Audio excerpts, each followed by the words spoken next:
Dans le contexte sanitaire actuel, il fallait une grosse dose d'abnégation pour croire en la tenue cette année du Grand Prix d'Isbergues. Avec toute son équipe de bénévoles, Jean-Claude Willems a bien fait d'y croire et ce dimanche 20 septembre, les deux courses féminines et masculines ont bel et bien eu lieu, à la grande satisfaction évidemment de l'infatigable Jean-Claude.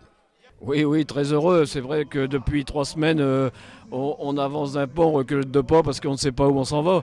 Mais bon, dans notre tête, nous, on a toujours dit on va faire le Grand Prix d'Isbergues. Mais bon, on pouvait avoir un arrêté préfectoral qui disait hier, bon, c'est mort. Surtout qu'il y a eu une annonce sur France Bleu Nord hier pendant le match de Lens que le Grand Prix est annulé. Donc, je ne sais pas où ils ont été chercher cette information. Mais moi, j'ai eu des tas de textos pour nous dire bah, le Grand Prix n'a pas lieu. Je pense que la gendarmerie aurait été arrivée tout de suite pour me dire bon c'est tout, on ne fait pas. Mais c'est vrai que ça a été compliqué pour moi et pour mon staff depuis 3 semaines de vivre dans l'incertitude, engager des frais énormes quand même et ne pas savoir si le Grand Prix allait avoir lieu. La journée commence donc par la 3e édition de la course féminine. Moins de participantes qu'à l'accoutumée, la plupart des formations belges ayant dû renoncer. Elles sont donc 89 au départ pour couvrir les 116 km de course.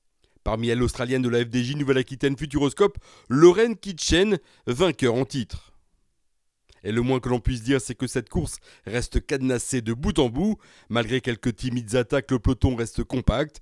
Et dans ce cas, fort logiquement, la victoire se joue au sprint. Et c'est l'Australienne de l'équipe Rally Cycling, Chloé Hosting, qui parvient à tirer son épingle du jeu. Plus puissante, elle s'impose devant l'Italienne Chiara Consoni de Valcar Travel et Services, alors que Lorraine Kitchen de FDJ Nouvelle-Aquitaine Futuroscope complète le podium. Bref, à Isbergues, une Australienne succède à une autre. Chez les hommes, la course devait logiquement revenir à l'équipe Arkea Samsic qui, sur la ligne de départ, semble la mieux armée avec comme leader Nasser Bouhanni, déjà vainqueur en 2015. Mais dans cette 5e étape de la Coupe de France, 2 autres coureurs ont une belle carte à jouer et ont comme objectif de prendre des points, et ce d'autant plus que les 5 premiers du classement sont absents. À commencer par le baroudeur d'AG2R La Mondiale, Alexis Goujard. Même si c'est pas pour la Coupe de France, l'année dernière j'étais venu, j'avais pas trop mal marché. Après voilà, on va voir comment ça va être cette année. Il n'y a pas la pluie donc ça va être différent je pense. Mais l'état d'esprit il est pas mauvais, j'ai bien travaillé avant de venir ici donc on va voir l'état des jambes. Autre coureur concerné par la Coupe de France, Anthony Maldonado de Saint-Michel-Aubert 93. Je suis très motivé aujourd'hui, voilà, comme vous dites, je suis 10e au général. J'aimerais bien gagner quelques places encore, donc c'est une course qui peut me convenir, assez vallonnée sur le circuit en ligne, et puis un circuit final où logiquement il devrait y avoir un sprint massif.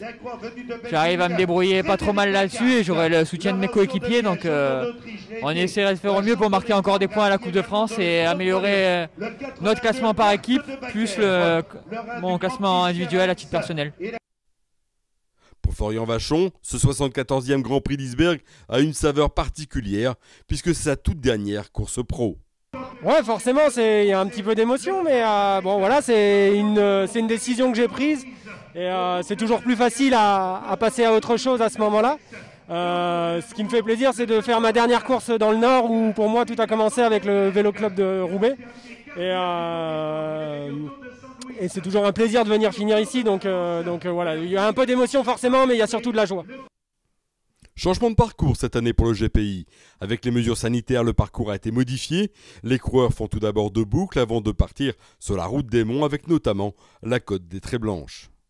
Et rapidement, ils sont 4 à passer à l'offensive. Ça sera l'échappée du jour avec Alexis Goujard d'AG2R La Mondiale, le champion d'Érythrée de la Cofidis Nathanael Beran, le Sud-Africain de la NTT Pro Cycling Nick Dlamini et le Dossard 21, le Suisse Fabian Lienhardt de la Groupama FDJ.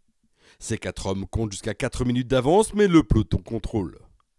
Lienhardt distancé, ils ne sont plus que 3 et alors que Dlamini engrange les points des sprints et Beran ceux des monts, le peloton commence à revenir. Au premier passage sur la ligne sur le circuit final, les 3 de devant n'ont plus qu'1 minute 40 d'avance. Il reste alors 50 km et le peloton emmené notamment par les Arkea Samsic décide définitivement de desserrer le frein à main. Et la jonction ne tarde pas. La fin de course est nerveuse, Jérémy Lecroc de BNB Hotel Vital Concept et Robin Carpenter de Rally Cycling tentent à leur tour une échappée à 2 tours de la fin mais sans succès.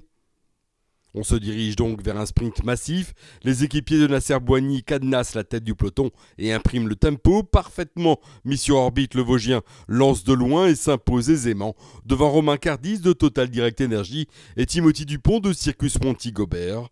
Cette 74e édition du Grand Prix d'Isbergues a donc couronné pour la deuxième fois Nasser Boigny.